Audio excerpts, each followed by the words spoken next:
Hey, this is Jim for SDC International Shipping. It's Saturday again. We're back with another video. Today, I want to talk a little bit about top packing tips for a safe international move. Now, of course, if you're moving internationally, you're using a reputable professional international moving company like SDC International Shipping. We'll take care of all of the big items, the furniture, all of that. It gets deassembled, reassembled at the final destination. But there are some things that you may decide I can pack these items by myself, kitchen items, things like that, bedrooms, linens, all of that, maybe some of your computer stuff. It's really up to you and how confident you feel in your packing abilities. So maybe you've done some of this before and you have a little bit of experience. You want to save a few dollars. And so, sure, you can go ahead and pack some things. We can pack the rest. But let's talk about this a little bit and get into some of the details. Here are some essential packing tips you should be aware of. Number one, you want to start early. You don't want to wait to the last minute until you start packing things. So that will help you avoid things like last minute stress. I think every single one of us know what it's like to put something off to the last minute. And then we have all that stress leading up to it. And it's no different when it comes to an international move. That way you have time to organize, declutter, and pack all of your items properly.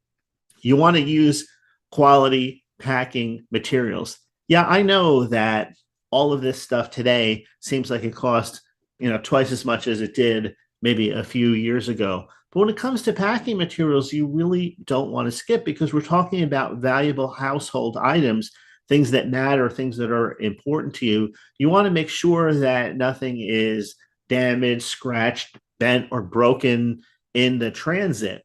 And so you want to use sturdy boxes. Of course, that makes sense. You also don't want to skimp with things like bubble wrap and packing paper, strong tape. And so you want to use the best packing supplies as possible and not skimp there. Think about this. Somebody told me this once that if you have a box and you shake it, if you can hear things moving around inside, it is not properly packed. Everything should have enough bubble wrap and paper in there so it remains immovable inside of the box. Next, everything needs to be labeled clearly. If you've ever made a move before and you were a do-it-yourselfer, you probably learned from experience how important labeling is, especially when you finally get to your destination and you want to know what box goes in what room. So when things are professionally packed, of course, they're labeled that way. And so if you're going to pack something yourself, you want to know, does this go in the kitchen, the bathroom, the bedroom? You follow what I'm talking about. And so maybe you're not going to unpack the box right away, or maybe you don't even have space for it right away, but at least you know that that's what's in that box without actually having to open it and then go through everything to see what it is. Especially if you're looking for something specific, you may actually want to put that on the box as well, what's actually in there, maybe a little list so that you know these are your particular items that you use every day.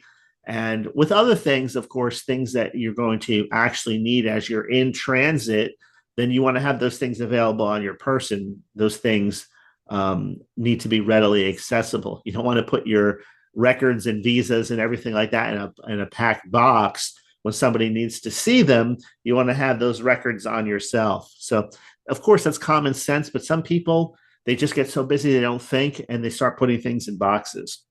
So label everything clearly. Next, heavy items at the bottom of the box. That makes sense, of course. You want to have the heavier items at the bottom, makes lifting and everything much easier. You don't have to worry about something heavy on top weighing down and it getting broken. Just think about putting groceries in your car. That's a great example of it.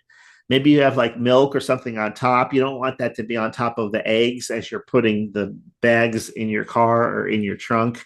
So same thing goes with packing anything else. Heavier items always go at the bottom, lighter items go at the top, and this prevents damage to the items and it keeps the boxes stabilized also. Number 5, protect fragile items. This is huge. And so you want to make sure that you wrap fragile items individually with bubble wrap or packing tape, paper. You want to use dividers if you have things like dishes and glasses, because you don't want these objects hitting one another, scraping against one another. You want things, again, to be immovable. So you want to fill any empty space in the boxes with things like packing peanuts. I'm sure you've seen those before. They get all over the place when you turn the box over. And so those little packing peanuts in there keep things from moving and shifting. So you can use those also. Some people use crumbled paper. They like that better than the packing peanuts. I think in some cases it does work a little better with dishes and things like that. And again, all of this is to avoid shifting during the moving process. And that includes everything from the moment it leaves your house and people are carrying it down steps or up a ramp, or they're placing it in a shipping container, or they're taking it out. Just think about all of the times that these items are moved and handled. And they need to be, those items need to be very, very safe, properly wrapped and not moving during any of those multiple touches that they're going to experience along that trip. Next, number 6, create an inventory list. This is useful for everything.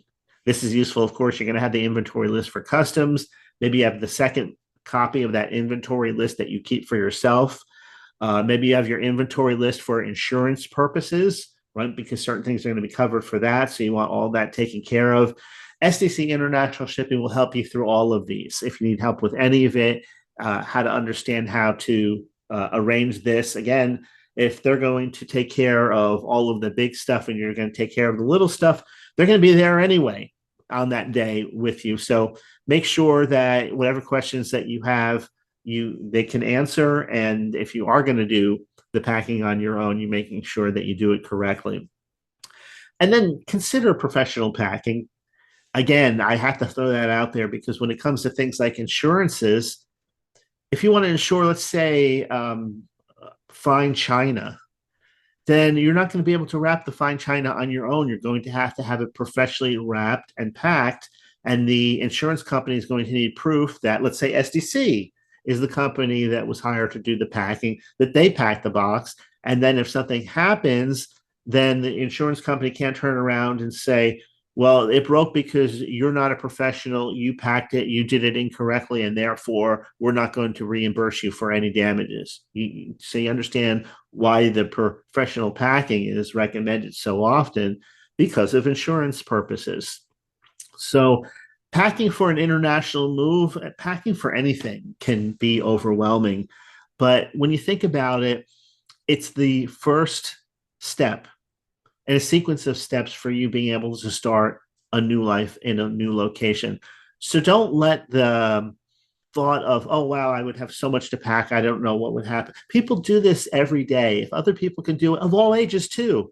You see seniors doing it. You see young people doing it. You see busy professional people doing it. People move all the time. And you might be thinking, well, yeah, but they're not going to another country.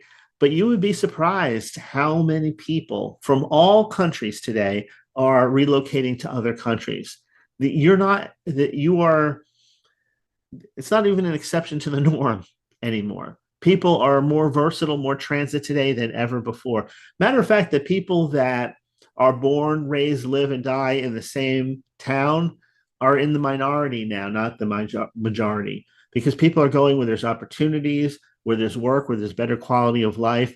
And because we have all of these systems in place that makes the transit so much easier than it's ever been in the past, because it's so much safer, because the logistics have all been ironed out, because thousands of people are doing this each and every day, there's no reason why you can't do this for yourself. I know sometimes it's easy to psych yourself out, even with a local move, thinking that, oh, well, I have all of this stuff and then I would have to sell this. And honestly, they're all just excuses. So when you make the commitment to do this kind of move, then regardless of wherever you're going, how far or how close, maybe just relocating from California to Mexico, and you're going to live in an expat community there. Maybe you're only going to be there 6 months out of the year, and you're going to come back to see family the other 6. I don't know, whatever your situation is, everybody has their own unique situations. So, and like I said, there's no shortage of people doing this. So you can absolutely do it.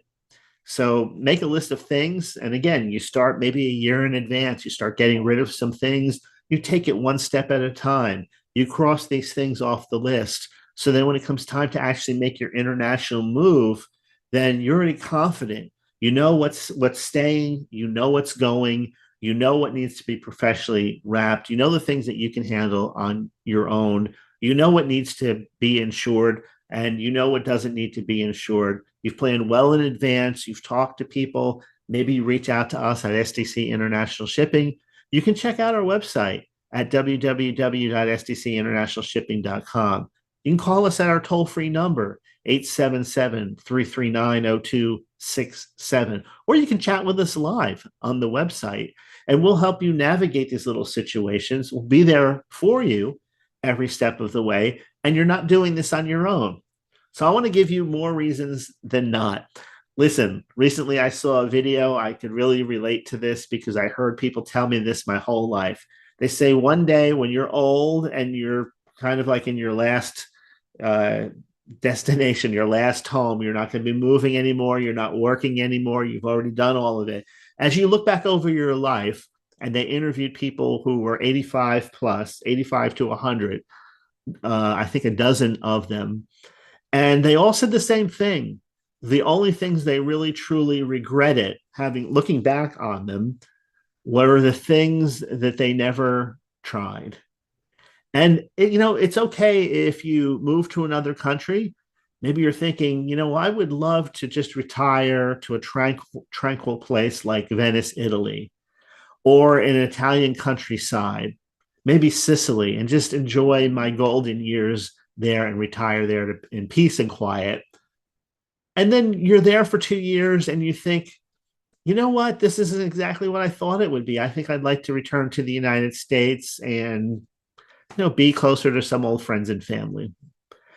It's no problem. It's not like an either or. You're not locked in. You can, matter of fact, you can call SDC International Shipping. We've had people do that where it hasn't worked out in the destination country, or plans changed or something happened. They wanted to come back again. And so, yeah, we were already familiar with them. We had all of the records. We knew what was involved in the move, and we moved them back again. So you're not locked in. So I'm trying to just give you reasons that if this is something that you're seriously considering doing, maybe take a leap of faith and do it and see how it works out. You'll never know until you do it. But anyway, that's it for today's video. Thanks for your time. I enjoy talking about this topic of international moving and shipping. I like to look at all these different places around the world that people are moving to. I hear about their experiences. I hear about the expats from other countries who come here to the United States. And it's interesting when people come from other countries, they live there, they've done that. And it's the same thing for us here in the United States. We've already been here. We've already experienced it for 20, 30, 40 plus years, whatever it's been. And now we're ready to experience maybe what it's like in another country, in your country that maybe you've had enough of, and you want to come over here and see what it's like to live in America. Anyway, that's it for this video. This is Jim. I'll see you in the next video.